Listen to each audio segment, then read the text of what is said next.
যখন আমি মেকআপটা শিখি তখন আমি এটাই ভেবিনি যে এটাকেই আমার প্রফেশন বানাতে হবে। আমি নিজের সর্বস্ব দিয়ে শিখছি, এটাকেই আমাকে স্ট্রাগল বলতে যদি এই প্রফেশনের কিছু বলতে হয় সেটা বলবো আমাকে খুব বেশি স্ট্রাগল করতে হয়নি। মানে আমি এটা সবাইকে বলে আমি 12,000 টাকা ফিস দিলাম ঠিকই ক্লাস শেষে পর আর কি এটা বলেছিলাম, বাট আমি তার থেকে মনে হচ্ছিল মানে 12 লাখ টাকার জিনিস আমি অ্যাচিভ করেছি। একদম মানে সবটা জেনে নিয়ে গেছিলাম, যে কারণে আমাকে আর কোনো দিকে তাকাতে হয়নি, যে আমি নিজের রাস্তাটা একদম স্মুথলি মানে আস্তে ধীরে চলে। তোমার কাছে সব ধরনের ক্লায়েন্টও আসবে, একদমই তাই। তুমি সবাই যে তোমাকে 10,000 টাকা বা 15,000 বা 20,000 টাকা দিয়ে এফোর্ড করতে পারবে এই ব্যাপারটাও সবার মধ্যে থাকবে না। তো যারা বিগিনার্স আছে তারা কম বাজেটের কাজগুলো করছে, ধীরে ধীরে এক্সপিরিয়েন্স হচ্ছে, তারা তাদের জোনে কাজ করছে।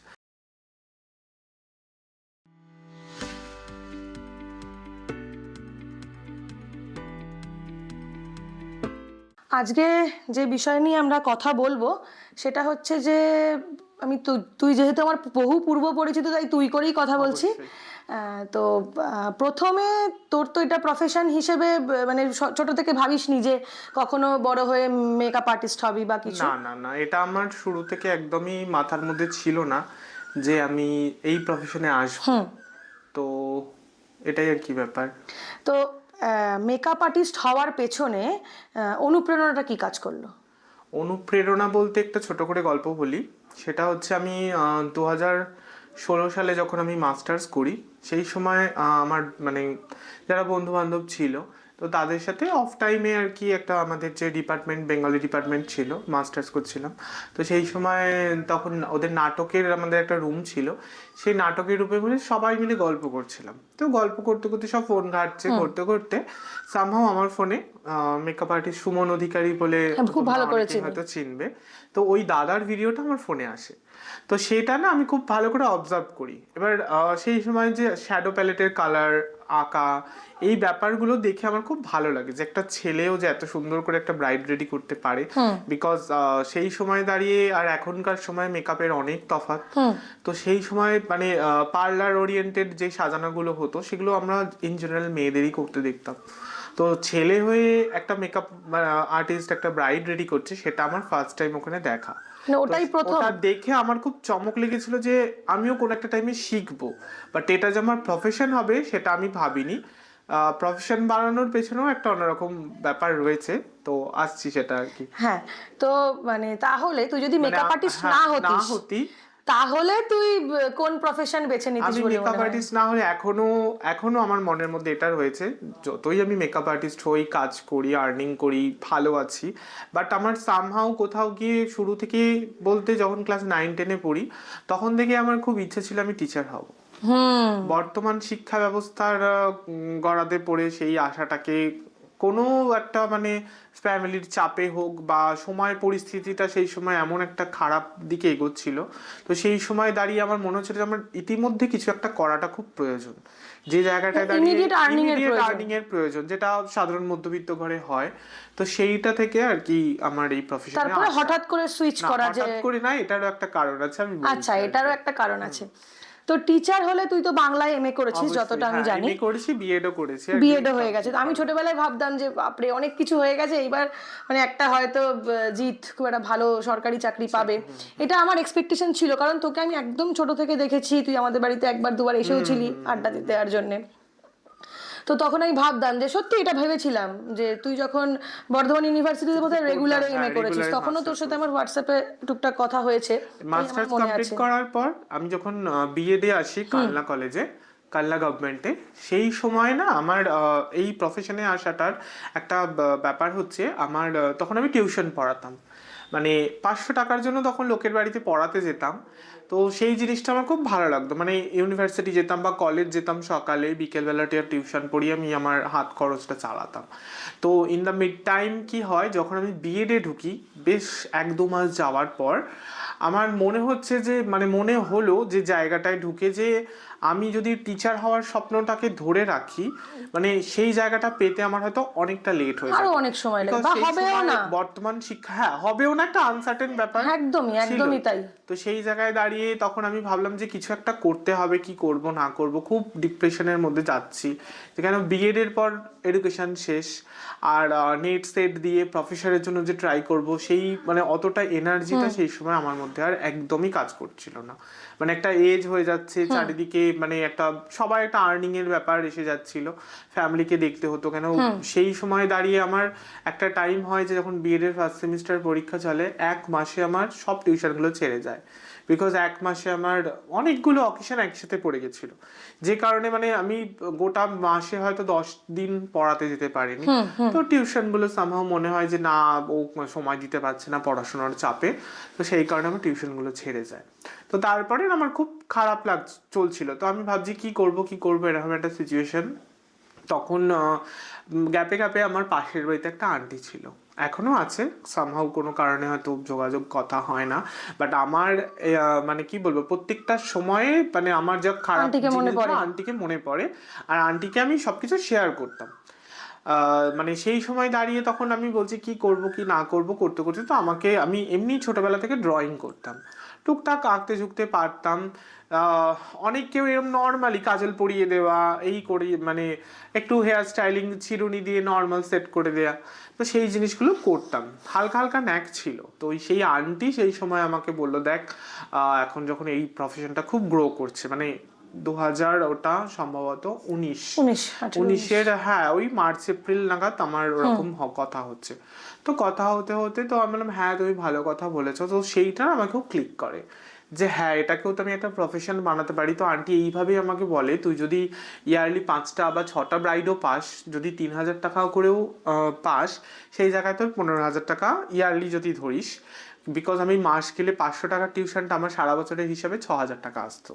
তো সেইটা বললো তো তাহলে তোর এটা বেশি আর্নিং হবে, তো সেই বলে তুই শিখতে পারিস। তো সেটাকে আমি নিজের মধ্যে নিই, ভাবি, তারপর আর কি তখন নিজের সঙ্গে নিজের সাথে হ্যাঁ করি যে না আমি পারবো, কি করব বা না কিভাবে হবে জিনিসটা, কিভাবে হবে। তো আমি বিভিন্ন মেকআপ আর্টিস্টের কাছে ফোন করি, করতে করতে তারপর একটা বাজেটের ব্যাপার এসে যায়, কেন কোর্স ফিজ, প্রোডাক্ট কস্ট, যাওয়া আসা সবকিছু। কেন সেই মুহূর্তে আমি স্কলারশিপ হোল্ডার ছিলাম, তো আমার কাছে অনলি 27,000 ছিল, মানে 27,000 টাকা আমি ছিল। তো আমি যখন কন্ট্যাক্ট করছি সব দেখছি ওভারল্যাপ করে যাচ্ছে, মানে সবাই 35, 40, 50 এরকমও বাজেট দিয়েছে। তো সেই জায়গায় আমি সব থেকে কম আমাদের লোকেশনেই আমার মানে একজন ছিল আর কি, তো সে তার কাছ থেকে আমি মেকআপ কোর্সটা করার জন্য বলি। তো এখানেও একটা ব্যাপার, সে প্রথমে আমাকে শেখাতে রাজি ছিল না, বিকজ আমি ছেলে বলে। এরকম ব্যাপার ছিল যে ছেলেকে বাড়ি মানে মেকআপ শেখাবো, বাড়িতে অ্যালাউ করবে না, যেহেতু ওটা একটা ফিমেল ঘটিত ব্যাপার। তখনও মেল মেকআপ আর্টিস্ট এই ব্যাপারটা মানে অ্যাকসেপ্টেবলের খুব প্রবলেম ছিল, মানে প্রত্যেকটা মানুষ অ্যাকসেপ্ট কিভাবে করবে না করবে সেই একটা ব্যাপার ছিল। তো আমি ওকে বলি, দেখ আমি তো তোর পরিচিত, তো তুই শেখাতেই পারিস, এই ব্যাপার। তো বললো ঠিক আছে আমি বাড়িতে কথা বলে তোকে জানাবো। প্রায় 10 দিন বাদে আমি ওকে আবার পিং করি যে দেখ এরকম এরকম হলে, তো তখন বললো দেখ তুই তো পরিচিত, তো ঠিক আছে তুই শিখতে পারিস, কোনো অসুবিধা নেই। ওই যে সে আমাকে সুযোগটা দেয়, হ্যাঁ এখন সুযোগই বলবো, কেন সেই সময় যদি ও সুযোগটা আমাকে শেখানো আজকের ডেটে আমি এই জায়গায় থাকতাম না। তো তারপর থেকেই ক্লাস করা। অনুপ্রেরণা শুধু একজন মানুষ নয়, অনেকগুলো না, অনুপ্রেরণা বলতে আমি সুমনদার ভিডিওটা দেখেই ভেবেছিলাম যে শিখবো, বাট আমাকে ঠেলে মানে এই প্রফেশনে ঠেলে দেওয়া বা হ্যাঁ হবে এটা ব্যাক সাপোর্ট, সেটা আন্টিটাই আমাকে দিয়েছিল যে তুই পারবি, আমি জানি তুই করলে পেরে যাবি। এই একটা মানুষ ভীতিটা কি ভেতরে কাজ করতো যে কখনো মেকআপ আর্টিস্ট তো হয়ে গেলাম, আমি তো শিখে গেলাম, কিন্তু কাজ পাবো কি করে, সেটা আমায় লোকে চিনবে কি করে, কাজ করবে কি করে, এটার প্রশ্নের উত্তরে যদি আমি বলি, আমি বরাবরই আমার কনসেপ্ট এটাই ছিল নিজের, যে আমি যখন যেটা করেছি তখন সেটা মন দিয়ে করেছি। হ্যাঁ মানে ধর আমি মাধ্যমিক পরীক্ষা দেবো যখন আমি ভেবেছি যে সবাই বলতো যে হ্যাঁ ফার্স্ট ডিভিশন পেতে হবে, আমার মাথায় ওটাই ছিল যে আমাকে ফার্স্ট ডিভিশন পেতে হবে, বাট এটা মাথায় ছিল যে আমাকে 480 পেতে হবে, মানে আমাকে ডিভিশনটা পেতে হবে। তো সেই হিসাবে আমি পড়াশোনা যখন যেরকম করেছি, যখন আমি মেকআপটা শিখি তখন আমি এটাই ভেবিনি যে এটাকেই আমার প্রফেশন বানাতে হবে, আমি নিজের সর্বস্ব দিয়ে শিখছি, এটাকেই আমাকে এগিয়ে নিয়ে যেতে যেহেতু হবে। ওই কোনো কাজ যদি তুমি মন হ্যাঁ, দিয়ে করো তার তখন একটা রেজাল্ট পাওয়া result যায়। তো পাওয়া যাবে। তো সেই হিসাবে আমি ভেবেছিলাম ঠিক আছে মানে হবে। আর আমি স্ট্রাগল বলতে যদি এই প্রফেশনের কিছু বলতে হয় সেটা বলবো আমাকে খুব বেশি স্ট্রাগল করতে হয়নি মানে লাকি প্রফেশনে সেই দিক থেকে তুই। দাঁড়াতে গিয়ে এবার যদি বলো ব্যাক স্ট্রাগল বলতে হ্যাঁ এটা বলি যে আমার বরাবরই আমার ফ্যামিলি খুবই মিডিওকার ছিল আর একটা খুব সেটা তো খারাপ জানি। হ্যাঁ খুব খারাপ সিচুয়েশন থেকে আমি একটা জায়গায় মানে পড়াশোনাটা চালাচ্ছিলাম। তো সেই জায়গায় আমি এখনো প্রত্যেকটা বন্ধু বান্ধবীকে এই প্রশ্নগুলো যখন আসে আমার কাছে যে কিভাবে আসা বা টাকা পয়সার ব্যাপার স্ট্রাগল কি বোঝায়, তো স্ট্রাগল বলতে আমার কাছে এটাই বোঝাতো সে সময় আমি যখন বিএড করতাম। আমার মাও এই কথাটা জানে না, আজকে বলছি যে আমাদের টিচিং হতো প্র্যাকটিস টিচিং। তো সেটা আমার কলেজ থেকে মানে কালনা কলেজ থেকে খুব কাছেই পড়েছিল, একদম জাস্ট 5-7 মিনিটের ডিস্টেন্স। বাট আমি মাকে বলেছিলাম কলেজ থেকে প্রায় 0.5 ঘন্টা 40 মিনিট বেশি যেতে হয় আচ্ছা। এই কারণে বিকজ আমাকে ট্রান্সপোর্টটা ভাড়াটা পাবো বলে। কারণ আমি কলেজে গেলে মানে আমি যখন ইউনিভার্সিটিতে পড়তাম মা তখন আমাকে 30 টাকা দিত, আর যখন কালনা কলেজে পড়তাম তখন আমাকে 20 রুপিস জাস্ট দিত। কারণ ট্রেনে তো মান্থলি করা থাকতো, লাগতো না, আর ওই দিয়ে হয়ে যেত, স্টেশন থেকে হেঁটে চলে যেতাম। তো ওই জন্য ওই পারপাস মা আমাকে রেগুলার 50 টাকা করে ভাড়া দিত। তো সেই 50 টাকাটা বাঁচিয়ে 10 টাকা 20 টাকা এরকম করে বাঁচিয়ে সেই সময় আমার মনে আছে আমার যখন ওই টাইমেই মানে মেকআপ ক্লাসও চলছে, আবার বিএডে চলছে, টিচিংও চলছে, সেই সময় আমি বাঁচিয়ে মানে আমি প্রায় 200 টাকা দিয়ে একটা ল্যাশের বক্স কিনেছিলাম। আচ্ছা। মানে আইল্যাশ, যে ফেক আইল্যাশ ইউজ হয়, আমি অ্যামাজন থেকে একটা ল্যাশের বক্স আমি কিনেছিলাম। আর সেই জায়গায় বই কিনবো ভাবছিলাম যে বইটা কেনা খুব দরকার, তখন কলেজ থেকে এই মানে পার্টিকুলার একটা বিএড এর বই কিনতে হতো সবাইকে। তো আমার এতটাই খারাপ সিচুয়েশন ছিল মানে সবটা যেহেতু টিউশন পড়ানো ছিল না, মেকআপের এখানে সব টাকা খরচ করে ফেলেছি, মোবাইল রিচার্জ করতাম ওই যাতায়াতের ভাড়া বাঁচিয়ে। মানে কলেজে যখন টিচিং এর টাইমে সবাই রেস্টুরেন্টে খেতে যেত তখন আমি বলতাম যে আজকে নাও, ওই দিন অমুক দিন খাবো, মানে 10টা দিন পিছিয়ে দিতাম বা 1 সপ্তাহ পিছিয়ে দিতাম, কি ওই টাকাটা আমি পুরো সপ্তাহটা গিয়ে জমিয়ে তারপর সেখানে যাব খেতাম। এইভাবে মানে এইগুলো আমার কাছে স্ট্রাগল। মানে আমার একটা দিন খুব মনে আছে, আমার একটা বান্ধবী ছিল সুস্মিতা বলে, বিভৎস বৃষ্টি পড়ছে সেই দিন, একদম আমার মানে জীবনে এটা সত্য ঘটনা। মানে আমি সেই দিন ওকে বলেছিলাম, মানে সবাই স্টেশন থেকে টোটো করে কলেজ যাচ্ছে, মানে towards Kalna station to Kalna কলেজের আসতে মাঝে বিগ বাজারের ওই জায়গাটার কথা আমার এই মুহূর্তে মনে পড়ছে, বিভৎস বৃষ্টি। তো আমি প্যান্টটা হাঁটু অব্দি গুটিয়ে ব্যাগটা বুকের কাছে নিয়ে ছাতা নিয়ে যাচ্ছিলাম। তো মানে কলেজ যাওয়ার পর আমাকে বলেছিল যে তুই এত কিপটে কি, 10টা টাকার জন্য তুই এতটা এই বৃষ্টিতে ভিজে ভিজে এলি। তো আমি ওকে বললাম দেখ এই 10টা টাকাটা যে ইন ফিউচার মানে আমার কতটা কাজে লাগবে, মানে আমি আমার আজকের ডেটে মনে হয় সেই ডেটে 10 টাকাটা তখন বাঁচিয়েছিলাম। স্ট্রাগল করেছিস বলেই আজকে হয়তো এই জায়গাটা পেয়েছি, আছিস। আজকে হয়তো 10টা টাকা কেন আমি হয়তো 20 টাকার সিগারেটও খেয়ে ফেলি, মানে এইটাই আর কি ব্যাপার। সেই সময় 10 টাকাটা বাঁচিয়েছিলাম, মানে এই জিনিসগুলো আমার খুব মনে পড়ে। যে তারপরে মায়ের থেকে টাকা নিয়েছিলাম 200 টাকা যে বই কিনবো বলে, তো আমি বিএড এর কোনো বই সেই সময় কিনিনি, আমি 80 টাকা দিয়ে বইটা জেরক্স করেছিলাম। আর 120 টাকা ফের আমি মেকআপের কোনো কিছু একটা মানে ডোনাট মানে এদিক থেকে বাঁচিয়ে ওদিকটা মানে ভবিষ্যতের জন্য সঞ্চয় করেছিস। সঞ্চয় করেছে। আর বরাবর আমি যখন শিখেছি, আমার যে টিচার মানে বেসিকটা আমি প্রথম শিখি, সে আমাদের বাঁশবেড়িয়ারই, তো তাকে তখন সবাই ক্লাস থেকে চলে যেত আর আমি বসে থাকতাম কি আমি ওর থেকে সবটা জানবো বলে, মানে এই প্রফেশনে কিভাবে নিজেকে গ্রো করতে হবে, কি করতে হবে। সবাই শুধু আসতো শিখতে চলে যেত, মানে ক্লাসে এরকম হয়েছিল যে আমাকে মানে কোয়েশ্চেন ব্যাংক নাম দেওয়া হয়েছিল, আমি এত কেন প্রশ্ন করতাম। তো এটাই আর কি ব্যাপার। এইভাবেই মানে জেনে মানে আমার যতটা ডাউট ছিল, মানে আমার এখনো মনে হচ্ছে সেই সময় আমি 12,000 টাকা ফিস দিয়েছিলাম, আর গোটা ওই 12-13 হাজার টাকার প্রোডাক্ট লেগেছিল শুরুতে, তারপর মানে টোটাল 25, তারপরেও সেটা এক্সটেন্ড করে গেছিলো। তো ওইভাবেই করে আমার মনে হচ্ছিল মানে আমি এটা সবাইকে বলে আমি 12,000 টাকা ফিস দিলাম ঠিকই ক্লাস শেষে পর আর কি এটা বলেছিলাম, বাট আমি তার থেকে মনে হচ্ছিল মানে 12 লাখ টাকার জিনিস আমি অ্যাচিভ করেছি একদম, মানে সবটা জেনে নিয়ে গেছিলাম, যে কারণে আমাকে আর কোনো দিকে তাকাতে হয়নি, যে আমি নিজের রাস্তাটা একদম স্মুথলি মানে আস্তে ধীরে চলে গেছে। আর এই প্রফেশনে আরেকটা মানুষ ছিল, সে মাম্পি চক্রবর্তী বলে ডিজাইনার, উনি একজন মানে প্রথম এই প্রফেশনে থাকতে গেলে তো প্রচুর ফটোশুট এইগুলো করতে হয়। তো সেই করতে গেলে একটা হিউজ খরচ হয়। তো প্রথম মানে আমার ক্লিক যেটা করে, আমি যখন ক্লাস করছি প্র্যাকটিসগুলো দেখেই আমার 2-3টে তখনই, মানে অনলি প্র্যাকটিস, তখন আমার ফাইনাল এক্সাম হয়ও নি। তো সেই জায়গায় দাঁড়িয়ে তখন মানে আমার তখন থেকেই বুকিংটা আসতে শুরু হয়ে গেছে একদম। হ্যাঁ আচ্ছা, হ্যাঁ, বাহ। মানে আমাকে খুব একটা মানে কাজ পাবো না বা মানে আসছে না, সেই call নেগেটিভ আসছে না, ব্যাপারটা negative মাথাতে না, আসেনি আমি কখনো। বরাবরই হ্যাঁ, এটা একটা সত্যি কথা কি আমি কোনো নেগেটিভ মানুষজন পছন্দ আমি করতাম আমার না, এই দিক থেকে আর ভীষণ নেগেটিভিটি ভাবিও না। মানে আজকের ডেটে যদি আমার প্রত্যেকটা ডেটে কাজ নাও থাকে, 2-1টা ডেট মিস গেলে আমি ভাবি যে না ঠিক আছে, বিকজ একদম। একটা ব্যারিয়ার মানে জায়গায় পৌঁছানোর পর, মানে খুব যে বিশাল একটা জায়গায় পৌঁছেছি তা না, মানে যে হারে এফর্ট দিয়েছে আমার মনে হচ্ছে যে না সেই জায়গায় পারিশ্রমিকটা কম হয়ে যাবে, বা আমার মানে এই জায়গাটায় আমি যতটা এফর্ট দেবো সেই জিনিসটা হবে না। তো আমি সেখানে বুকিংগুলো নিই না আজ এখনো অবধি। মানে একটা সময় মানে হতো কোথাও গিয়ে একটা দাড়ি টেনে দিয়েছিস। দাড়ি টেনে দিতে বাধ্য হয়েছে, বিকজ মানে হচ্ছে না কি, মানে এখন যারা নিউ কামার মেকআপ আর্টিস্ট, বিগিনার যারা একদমই, তারাদেরই স্টার্টিং রেঞ্জ ধরো 5,000-6,000 থেকে ব্রাইডাল স্টার্টিং, তারা এখন স্টার্ট করছে।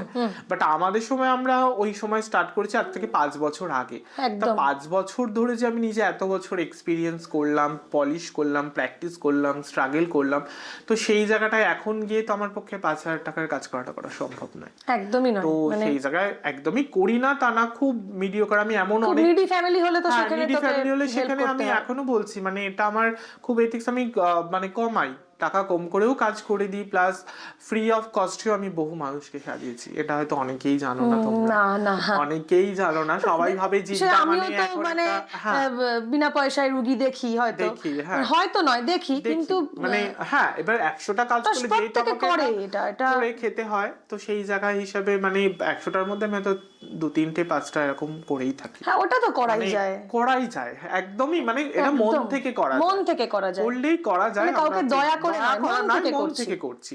আর এই নয় যে সে পে করছে না মানে কোনো খারাপ প্রোডাক্টস দেবো বা সেইভাবে এফোর্ট দিয়ে সাজাবো না, সেটা নয়। মানে আমার তুই এই 10,000 টাকা নিয়ে মানুষকে যেভাবে সাজাই, কাউকে ফ্রি অফ কস্ট সাজাস, সেভাবেই এফোর্ট দিয়ে সাজাস। তো হয়তো প্রোফাইলে দিলে অনেক মানুষজন দেখবে, যাদেরকে আমি করেছি তারা হয়তো রিলেট করবে ব্যাপারটার সাথে। একদমই তাই। তো এবার এই প্রসঙ্গে একটা বলি, প্রথম যাকে ব্রাইড সাজিয়েছিলি, প্রথম যে ব্রাইড, সেই প্রথম এক্সপিরিয়েন্সটা কেমন ছিল? প্রথম এক্সপিরিয়েন্স খুবই ভালো ছিল, বিকজ সেটাও আমার একটা পরিচিত থ্রু, ওই আমাকে ফার্স্ট বুকিং করে।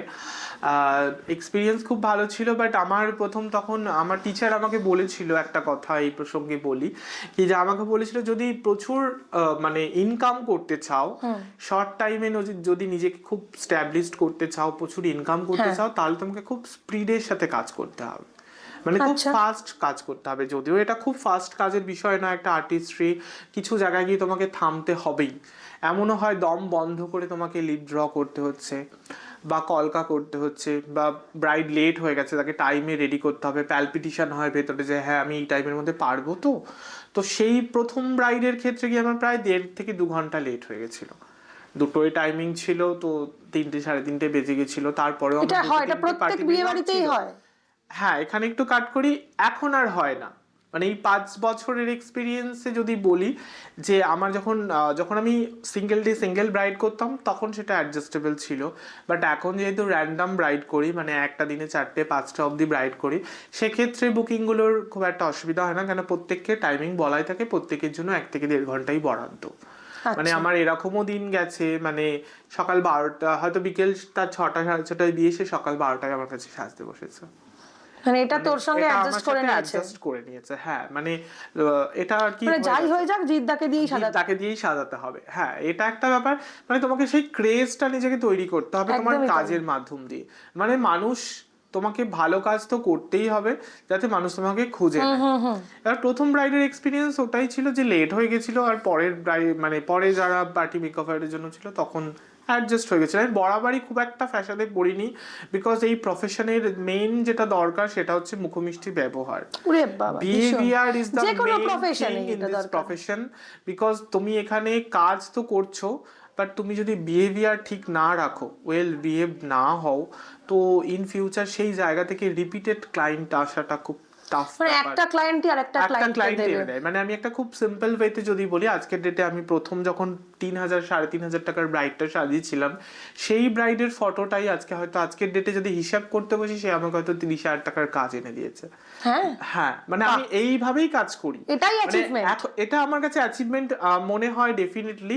আর আরেকটা জিনিসও মনে হয়, একটা মেয়ে তার বিয়ে মানে তার জীবনের সব থেকে স্পেশাল ডেটে সে আমার কাছে সাজছে, তার থেকেও বড় ব্যাপার মানে সে আমার কাজটা হোল লাইফ তার মেমোরি হিসাবে বইয়ে বেড়াবে একদম, মানে এটা সব থেকে থেকে যাবে। বেশি। তার অনেক মানুষের দেখি বেডরুমে স্বামী স্ত্রীর ছবি দেওয়া, মানে সেখানে ওই জিনিসটা আমার আমাকে সাজিয়েছিল ওই সাজিয়েছিল, ওই জিনিসটা আমার খুব ভালো লাগে। আর মানে ব্রাইড কমপ্লিট হওয়ার পর পারিশ্রমিক পেলে তো একটা মনে মানুষের ভেতরে আনন্দ হয় যে হ্যাঁ আমি একটা কাজ করলাম, পেমেন্ট পেলাম।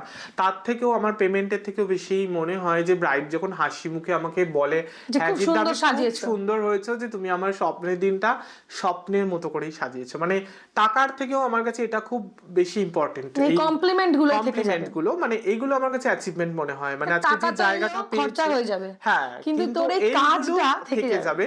ওই জন্যই আমি এই জিনিসটাকেই বরাবর মেনটেন করি। আমার ব্রাইডরা বা আমার ক্লায়েন্ট যারা আছে হয়তো ভিডিওটা পরে দেখবে, তারা প্রত্যেকটা মানুষই একটা কথাই বলবে, হ্যাঁ জিদ্দা শুরু থেকে আজ অব্দি 5 বছরে প্রত্যেকটা ব্রাইডকে একটা কথাই বলেছে যে টাকার থেকে তোমাদের হাসি মুখটা দেখে বাড়ি ফেরাটা আমার কাছে খুব বেশি ইম্পর্টেন্ট। সেটা আমি 30 মিনিটসে মেকআপ করি আর 40 মিনিটসে মেকআপ করি, ওরা আমাকে টাইমিং এর জন্য টাকা দেয় না, মানে কাজের জন্য তো টাকা দেয়, মানে ওরা এটা দেখে না যে জিদ্দা আসলো 40 মিনিট কাজ করলো চলে গেল বা 1 ঘন্টায় কাজ করলো চলে গেল। মানে আমি ব্রাইডকে এটা কমিট করি, তোমার মেকআপ যদি পরবর্তী 8 থেকে 10 ঘন্টা বা 12 ঘন্টা অবধি লাস্টিং না করে তাহলে আমি পুরো ব্যাপারটা রিটার্ন করে দেবো, আইদার রিটার্ন করে দেবো, আর যদি না হয় তুমি নেক্সট ডে আমাকে পে করো। মানে এখনকার সময় দাঁড়িয়েও আমি এই জিনিসটা করি, এখনো করি। অনেকেই জানো না তোমরা হয়তো, তো ব্রাইড যারা আছে আমার হয়তো প্রোফাইলে দিলে ভিডিওটা দেখবে, ওরাও এই কথাগুলোর সাথে রিলেট করবে।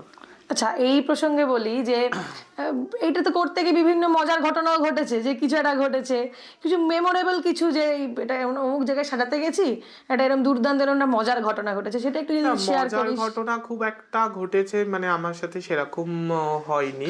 হ্যাঁ না, মজার ঘটনা খুব একটা হয়নি। আর যদি বলো খারাপ এক্সপিরিয়েন্সও খুব একটা যে হয়েছে তা না, যেটুকু না হওয়ার মতোই হয়েছে। হ্যাঁ, এবার পৃথিবীতে দেখো প্রত্যেকটা মানুষের মানে আমি মনে করি 5টা আঙ্গুল সমান নয়, 5টা মানুষ সমান হয় না, বাট এবার 50টা বা 5টা ক্লায়েন্ট যে সমান হবে বা তাদের মন মানসিকতা সমান হবে সেটাও একদমই নয়। তো সেই জায়গায় দুটো একটা খারাপ এক্সপিরিয়েন্স হয়েছে, যেইগুলো মানে আমার খুব একটা দাগ কাটে না এই কারণে, বিকজ 10টা মানে কাজের মধ্যে একটা দুটো খুঁত হয়। আর খুঁতের থেকেও বড় কথা আমি মনে করি মেকআপ জিনিসটা এমনই, করে দিয়ে আসার পর নিজেকে ক্যারি করাটা খুব বড় ম্যাটার। একদম।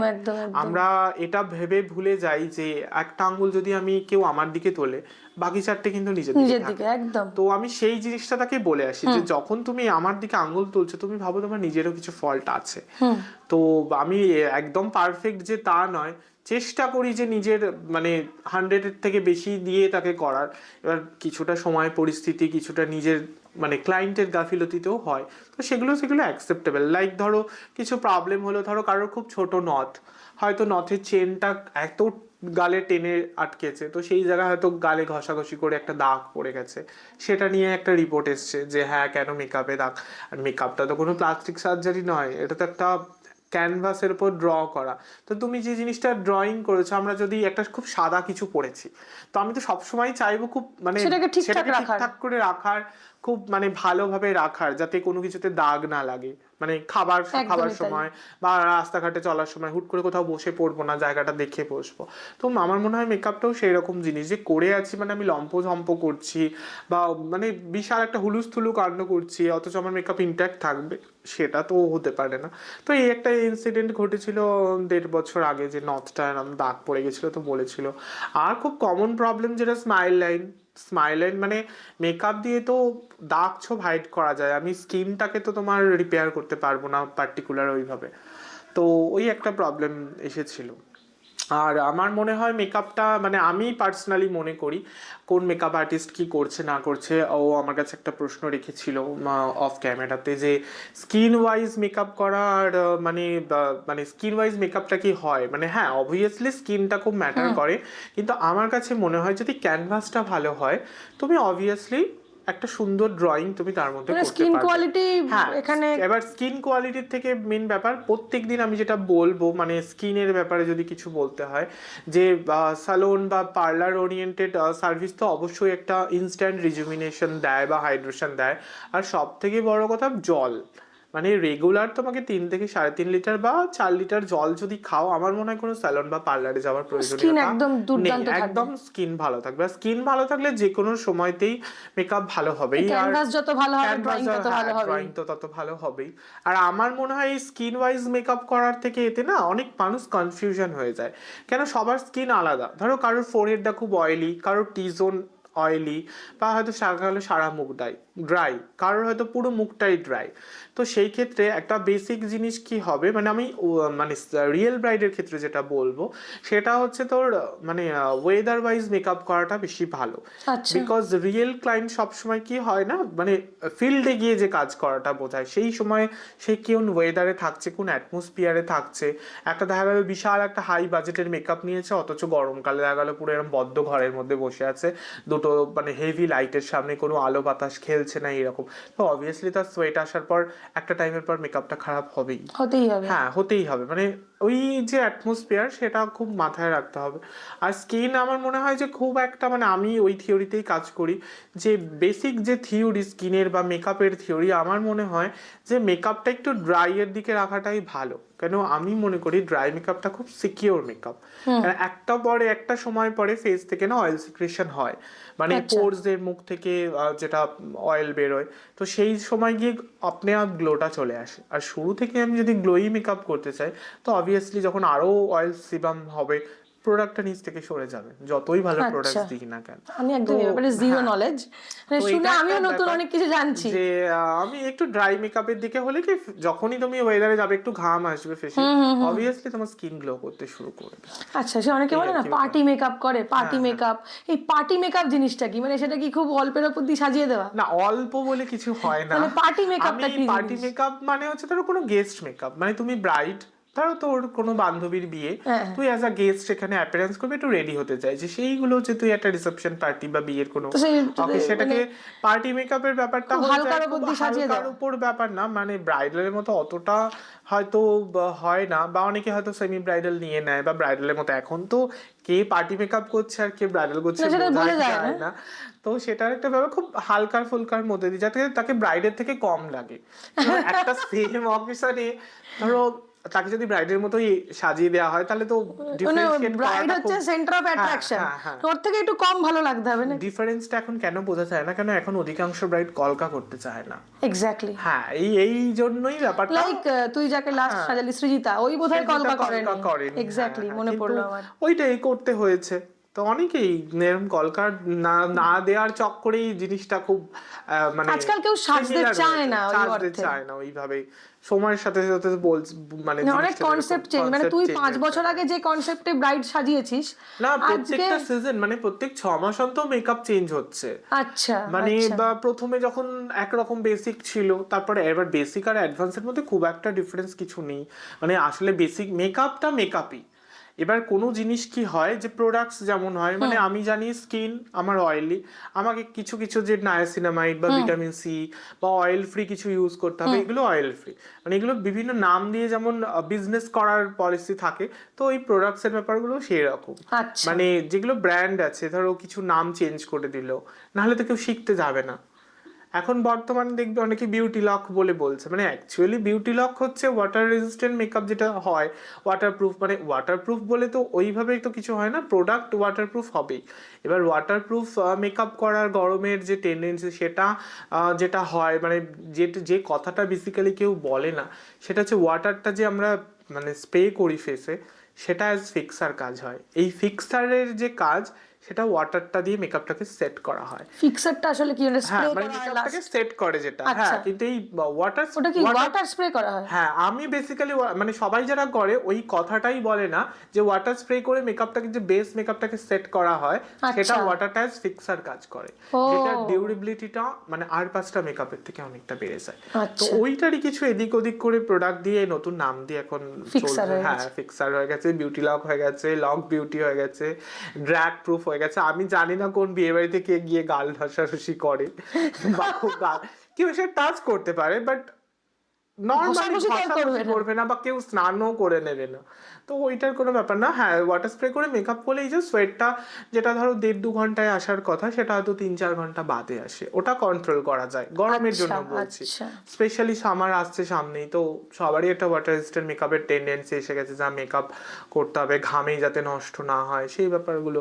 তো ওই ওয়াটার টেস্ট করে মেকআপ করলে আমার মনে হয় এর বেশি কিছু ডিফারেন্স গরমে খুব একটা সমস্যাও হবে না। সমস্যা মানে আমার হাতে এখনো অবধি খুব একটা সমস্যা হয়নি। এবার ক্যারি করা সবটাই। আচ্ছা, এবার একটু মজার কথা বলি। অনেকে থাকে না গায়ের রং একটু চাপা শ্যামবর্ণ, তারা কি কখনো এরকম বলেছে দাদা আমাকে এমন ভাবে সাজিয়ে দাও যেন আমাকে খুব ফর্সা লাগে? না, ফর্সা লাগাতে এখনকার সময় কোনো ক্লায়েন্ট কেন, আগেও কেউ চায়নি। প্রত্যেকটা মানুষের মানে স্কিন যেটা থাকে, আমার মনে হয় ভগবান প্রদত্ত প্রত্যেকটা মানুষের, ভগবানের মানে শ্রেষ্ঠ সৃষ্টি হচ্ছে মানুষ।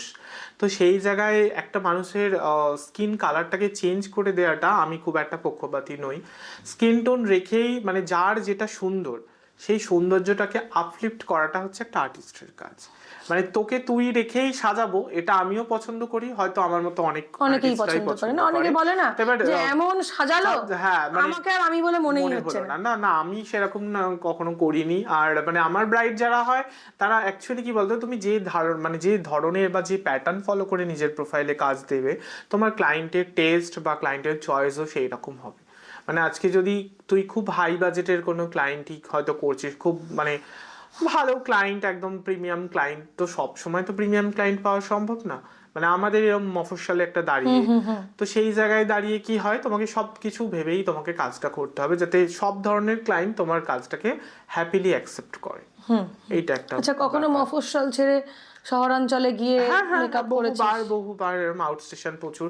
বেশিরভাগ সবচেয়ে দূরে কোথায় গেছিস? সব থেকে দূরে যদি বলতে চাই, আমি ময়নাগুড়ি গেছিলাম। ওরে হ্যাঁ, একবার তুই স্ট্যাটাস দিয়েছিলিস। ময়নাগুড়ি গেছি, জলপাইগুড়ি গেছি, তারপরে কাকদ্বীপ অব্দি গেছি। রিসেন্ট ভুবনেশ্বর যাওয়ার কথা। মানে এগুলো সব কি থ্রু ফেসবুক? হ্যাঁ, হ্যাঁ, হলদিয়া গেছিলাম। মানে এগুলো কি তুই তোর সোশ্যাল মিডিয়া নিজেই হ্যান্ডেল করে এগুলো? নিজেই, হ্যাঁ হ্যাঁ হ্যাঁ, যেটুকু যেরকম হয় সেটুকুই। আর এইটাই মানে এখনকার সময় তো এই মেল মেকআপ আর্টিস্ট হয়ে যে ব্যাপারটা, মানে এখনকার সময় এটা খুব অ্যাকসেপ্টেবল হয়ে গেছে। এখন হয়েছে, কিন্তু তুই যখন 5 বছর আগে 5 বছর আগে শুরু সেটাই জানতে চাইছি যে সেটা না খুব ছেলেদের কাছে সাজবো না এই একটা ব্যাপার ছিল। এই কথাটা আমি গুনে গুনে 4 থেকে 5 জনের কাছে শুনেছিলাম যে না আমি ছেলের কাছে খুব সাজবো না। যতই বলা হচ্ছে যে না ড্র্যাপিং এর জন্য লেডিস অ্যাসিস্ট্যান্ট থাকবে, না তাও বাড়ির লোকের আপত্তি। মানে সেই মানধাত্তার চিন্তা ভাবনাটা এখন হয়তো অনেকটা বলবো না, মানে বেশিরভাগ 95% কমে গেছে। বাট কিছু হয়, কিছু মহামেডান ফ্যামিলিতে এই ব্যাপারগুলো এখনো রয়ে গেছে যে ছেলেকে দিয়ে ওরা সাজাতে পছন্দ করে না। বাট আমি আমার ক্ষেত্রে এটা খুব যে প্রবলেম ক্রিয়েট করেছে তা না, বাট ফেস করেছি অল্প বিস্তার। মানে এত বছরে যদি আমি গোটা 500টা ব্রাইড সাজিয়ে থাকি, তো আমার হয়তো 5টা কি 7টা ব্রাইড এরকম হয়েছে, মানে যে মেল মেকআপ আর্টিস্টকে দিয়ে তারা সাজাবে না। এই ব্যাপারটা, এই যে একটা তুই একটা বাধা ধরা একটা ছক ছিল আগেকার দিনে, আমরা যখন ছোট ছিলাম তখন তো এরকম মেকআপ আর্টিস্ট ছিল না। এখন যেমন প্রচুর মেকআপ আর্টিস্ট বাজারে, তখন ওই যে পার্লারের কাজ জানে, যে চুল কাটে আইব্রোজ ঠিক করে, সেই সাজিয়ে দিত। সেটা কি তখন সে শিখে করতো না শিখে করতো? মানে এটা তোর কি মনে হয়? সেটা শেখাটা প্রয়োজন। হ্যাঁ, এই সময় দাঁড়িয়ে মানে এত কম্পিটিশন, আর কম্পিটিশনের থেকে বড় কথা আমি একটা কথাই বলতে চাই যে ইন ফিউচার তো অনেকে এটা দেখে ইন্সপায়ার হবে বা আসবে যে না প্রফেশনে আসবো, এত ভালো। মানে আমার মনে হয় শর্ট টাইমে যদি নিজেকে খুব ভালো করে স্ট্যাবলিশ করতে চাও, মেকআপ আর্টিস্ট প্রফেশনের থেকে বেটার কিছু হয় না। মানে আমি এখানে নেই বলে বা আমি এখানে আছি বলে বলবো না, বিকজ আমি আমার লাইফের ঘটনাটাই বলতে চাই। মানে আমি খুব শর্ট টাইম, আমি জাস্ট মানে আমার যদি ইন্সপিরেশন কিছু কথা হয়, মানে এটা ট্যাগলাইন হওয়া উচিত, আমার 12 বছরের পড়াশোনা যেটা আমাকে দেয়নি আজকের ডেটে, আমার 12,000 টাকার বা 12,000 টাকার 16 দিনের ক্লাসটা আমাকে সেই পজিশনে এনে দিয়েছে। মানে এটা আমার কাছে অ্যাচিভমেন্ট বলে মনে হয় যে 16 বছর বা একটা ডিউরেশন আমি এত বছর পড়াশোনা করেছি, সেইটা দিয়ে হয়তো দেয়নি, সেটা ভবিষ্যতে পেতাম বা কিছু। কিন্তু বর্তমান যা পড়াশোনা বা শিক্ষাগত দিকের যে অবনতি, স্কুল টিচারের ভ্যাকেন্সি নেই, মানে কোনো ভ্যাকেন্সি নেই নয়, ভ্যাকেন্সি আছে, ভ্যাকেন্সি আছে, রিক্রুটমেন্ট মানে নেই। রিক্রুটমেন্ট নেই। একদমই তাই। সেই জায়গায় অনেক মানুষের বয়স পেরিয়ে গেছে। হ্যাঁ হ্যাঁ মানে হ্যাঁ। আমি যখন বিএডে পড়তে 2016 সালে এখন প্রফেশনে আসার আগে আমি যখন এসএসসি পড়তে ভর্তি হই তখন মানে দেখছি বিশাল বড় বড় দাদারা আমাদের সাথে একসাথে পড়ছে। কিন্তু মানে আমি এটা ভাবি যে মানে আমি সেই 16 থেকে আজকে 26, মানে 10 আমি যদি বছর। 10টা বছর যদি আমি ওই দিকে পড়ে থাকতাম হয়তো আজকের ডেটে আমারও কিছু হতো না। আমার খুব পিক টাইমে মানে আমি যখন যেটা শুরু করেছিলাম তো সেই টাইমে আমি টার্ন ওভার করেছিলাম বলে হয়তো আজকে ভগবানের আশীর্বাদে বা নিজের যাই হোক যেটুকু করতে পেরেছি একটা সচ্ছল জীবনযাপন, সেটা আমি নিজেই করেছি। আর আমার এই প্রফেশনে মানে আমার ফ্যামিলির 0% ইনভেস্টমেন্ট নেই, এটা সব থেকে বড় কথা। মানে আমার বাবা মা একটা টাকা দিয়ে সাহায্য করেনি। যে জায়গায় মানে আমার যেটুকু করা মানে আমার এইটা খুব ভেবে ভালো লাগে, সবাইকে একই কথাই বলি যারা জিজ্ঞাসা করে। আজকে এরকম ভিজুয়াল ব্যাপারটা হচ্ছে বলে তোকে আমি আমার গল্পটা শেয়ার করছি। আমি ছোট একটা নায়িকার পার্সেল আসে না, ওই পার্সেলের বক্স নিয়ে শুধু সাজাতে দিতাম। মানে আমার প্রথম যখন আমার ইনভেস্টমেন্ট ওই শুধু একটা পার্সেলের বক্স, নাইকার বক্সে সব প্রোডাক্টস নিয়ে 2টো লিপস্টিক, একটা আইশ্যাডো, 4টে ব্রাশ এরম ভাবে সাজাতে যেতাম। আর সেই জায়গায় দাঁড়িয়ে আজকে আমার আলমারি ভর্তি প্রোডাক্ট। আমি যখন পাল্লাটা খুলি দেখি বা কোনো সময় নিজের সাথে হিসেব নিজের সাথে নিজেই কম্পেয়ার করতে হয় যে করি যে আমি কোথায় 5 বছর আগে কি ছিলাম, 5 বছর পরে বাদে কোথায়। মানে একটা এটাই সময় গাড়ি নিয়ে মানে স্কুটি চালিয়ে ঘুরবো বা সব থেকে বড় হাসি পায় কেএফসিতে খাবো, মানে এই ব্যাপারগুলো না আমার কাছে একটা টাইমে আমি স্বপ্নের মতো ছিল। কলকাতায় হাতিবাগান থেকে 100 টাকার ঘড়ি কিনবো বলে সে কত স্ট্রাগল করেছি যখন আমি ইন্টার্নশিপ করি। এখন মানে চাইলেই যে কোনো দিন খেতে পারি। মানে বাবা মা কি ছোটবেলায় গল্প করতাম যে সবাই ফেসবুকে দেখি বা দেখি রেস্টুরেন্টে খেতে যাচ্ছে, মানে আমি যখন বড় হব বলতাম যে আমি যখন আমি যাবো সবার সাথে। তো এখন রেস্টুরেন্টে খাওয়াটা খুব মানে আমার কাছে খুব কমন ব্যাপার হয়ে গেছে। তো এইটাই এখনো আরো স্ট্রাগল বলতে হ্যাঁ আরো ভালো ভালো কাজ করা বাকি। কি আমি চাই যেন মানে আমি খুব সুস্থ স্বাভাবিকভাবে যেভাবে আজকে জায়গাটা মানে রেখেছি, দেখো কেউ জীবনযাপন যেন সচ্ছল থাকে, ব্যাস এইটুকুই তো চাওয়া। বিশাল একটা নাম ফেম চাই এরকম কোনো ম্যাটার আমার কাছে নেই, সত্যিই নেই। বাট আমি একটা সচ্ছল জীবন চাই, এটা আমার কাছে সব থেকে বড় ব্যাপার। এটা প্রত্যেকেই হয়তো যারা খেটে বড় হয়েছে তোর আমার মতন, দেখ সবাই তো আর সোনার চামচ মুখে নিয়ে জন্মায় না, বা কারোর অনেকের বড় হওয়াটা প্রচুর স্ট্রাগলের মধ্যে দিয়ে হয়। তোর একরকম স্ট্রাগল গেছে, আমার আরো অন্যরকম স্ট্রাগল গেছে, কিন্তু আজকে সবকিছুর শেষে সবটা ভালো হয়েছে। সুতরাং যখন পেছনের দিকে তাকাই আর ভাবি এরকম এই দিনটাও আমিই কাটিয়ে এসেছি, তখন মনে হয় বাকি যা ঝড়ঝাপটা আসুক কাটাতে পারবো। হয়তো প্রচুর কষ্ট যাবে কিন্তু হয়ে যাবে। হ্যাঁ। আর সব থেকে বড় কথা না মানে তোমার মধ্যে মানে পজিটিভিটিটা ভীষণ থাকবে, ভীষণ দরকার। মানে আমি নিজেও নেগেটিভ ভাবি না এবং নেগেটিভ মানুষদেরকে করে অ্যাকসেপ্ট হবে। যারা অনেকে আসতে যে শেখাতে চাইছে না বা কিছু যেই প্রফেশনে আসতে না করছে, বাট আমার মনে হয় ঘরে ঘরে মেকআপ আর্টিস্ট এই কথাটা এখন বর্তমানে ভীষণ ট্রেন্ড। প্রচুর মেকআপ আর্টিস্ট হয়ে গেছে, কত মেকআপ আর্টিস্ট হয়ে গেছে, তুই সামান্য এটা ভাব না। হ্যাঁ, বাঁশবেড়িয়াতে এত মেকআপ আর্টিস্ট হওয়ার পরেও মানে আমি কি করে কাজ পাচ্ছি বা আদার্স মেকআপ আর্টিস্ট, মানে আমার এটা মনে হয় একটা মানুষের পক্ষে টোটালটা কভার করা সম্ভব নয়। আর অ্যাজ আ টিম কাজ করাটা বেস্ট। আর তার থেকেও বড় কথা তোমার কাছে সব ধরনের ক্লায়েন্টও আসবে। একদমই তাই। তুমি সবাই যে তোমাকে 10,000 টাকা বা 15,000 বা 20,000 টাকা দিয়ে এফোর্ড করতে পারবে এই ব্যাপারটাও সবার মধ্যে থাকবে না। তো যারা বিগিনার্স আছে তারা কম বাজেটের কাজগুলো করছে, ধীরে ধীরে এক্সপিরিয়েন্স হচ্ছে, তারা তাদের জোনে কাজ করছে। প্রত্যেকটা মানুষের এটা যেহেতু একটা ফ্রিল্যান্সিং জব, কারোর পার্টিকুলার কোনো জোন নেই, তো সেই জায়গায় যে যার কাজ তার কোয়ালিটি, তার প্রোডাক্টস, তার এক্সপিরিয়েন্স অনুযায়ী চার্জেস নেয়। তো আমার মনে হয় এই জায়গাটায় খুব একটা ইনসিকিউরিটি হওয়ার খুব একটা কোনো মানে ম্যাটার করে না, ম্যাটার আমার কাছে অন্তত করে না। আর এই কারণে কি আমি জানি কি আমার প্রত্যেকটা মানুষ চায় তার নিজের জায়গাটা ধরে রাখতে, এটা একটা খুব বড় ব্যাপার। মানে আমার মানে বলতে এটা আপত্তি নেই, আমি যার কাছে শিখেছিলাম মানে একটা সময় গিয়েছিল সে মানে সে প্রত্যেকটা জায়গায় সেই ব্রাইড সাজাতে যাচ্ছে আর আমি ব্রাইডের জায়গায় পার্টি মেকআপ করতে গেছি। বাট এখন নাউডেজ কি আমি সেই জায়গাটা পলিশ করে করে করে করে আমি কিন্তু কম্পিটিশন হিসেবে জিনিসটাকে নিয়ে নিই। আমি এটা দেখেছি যে মানে তুমি যদি সৎ পথে বা খুব ভালোভাবে জিনিসটাকে ভালোবেসে এগিয়ে নিয়ে যাও ওয়েল বিহেভিয়ারের মাধ্যমে, আমি বরাবরই বলছি ব্যবহারটা খুব ম্যাটার করে। তো সেই জায়গায় না মানে তো তোমার মানে জায়গাটা হবেই। মানে আজকের ডেটে আমি যখন শুরু করেছিলাম 5 বছর আগে, তখন অলরেডি আমাকে এই জায়গাটা এরকম পুরো ঘিরে রেখেছে। তো সেই জায়গা থেকে মাঝখান দিয়ে এতটা বিল্ডিং তোলা আমার পক্ষে খুব টাফ ব্যাপার ছিল। বাট আমি জানতাম যে হ্যাঁ আমি মাঝখান দিয়ে ঠিক ফুড়ে গলিয়ে নেব। তো খুব টাফ একটা ব্যাপার ছিল যে চারিদিকে মানে প্রত্যেকটা মানে এত জায়গায় সব জায়গায় তাকে দেখে দেখে দেখে দেখে কি আমি নিজেকে আদৌ পরিচিত সব জায়গায় পরিচিত কি আমি নিজে কি একটা পরিচিতি বানাতে পারবো, তো এই ব্যাপারটা আমার মনের মধ্যে ছিল যে হ্যাঁ হয়তো পারবো, বা ঠিক আছে চলো যে যার ও আগে শুরু করেছে আগে করেছে, আমি যেখান থেকে যা জার্নিটা শুরু হয় মানে যে জায়গাটা থেকে, তো সেই জায়গাটাই আর কি মানে শুরু করাটা ভালো, মানে তুমি যেখান থেকে শুরু করেছো সেই জায়গাটা থেকেই এগোতে শুরু করো। আমার মনে হয় তুমি একদিন না একদিন ঠিক জায়গাটায় পৌঁছাবে। লক্ষ্যে স্থির রাখতে হবে, ভালো কাজ করতে হবে, ইন দ্য সেন্স ডেডিকেটেডলি কাজ করতে হবে, করবো এরম করলে হবে না, করে যেতে হবে।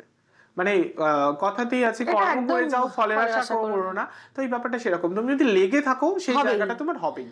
মানে যে কোনো প্রফেশনে, সেটা তোর প্রফেশন বলে নয়, যে কোনো এইভাবেই মনে হয়। এবং আরেকটা জিনিস আমার খুব মনে হয় যে ভীষণ সৎ থাকতে হবে নিজের কাজের প্রতি, ভীষণ ডেডিকেশন, ভালো মানুষ থাকতে হবে, ভালো মানুষ হওয়াটা ভীষণ ইম্পর্টেন্ট, ভীষণ মানে এটা সব থেকে বড় ব্যাপার। একটা মেয়ে তোমাকে তার স্পেশাল মানে তার জীবনের সব থেকে স্পেশাল দিনে তার একটা বড় দায়িত্ব দিচ্ছে, মানে একটা বিয়ে বাড়িতে বিশাল একটা অ্যামাউন্ট খরচ হয়, তার একটা বাবা তার মেয়ের বিয়ের জন্য সর্বস্ব দিয়ে করে, তো সেই জায়গায় একটা ভালো দামি শাড়ি, দামি গয়না, দামি সমস্ত কিছুর মাঝখানে তার সাজটাও খুব ম্যাটার করে।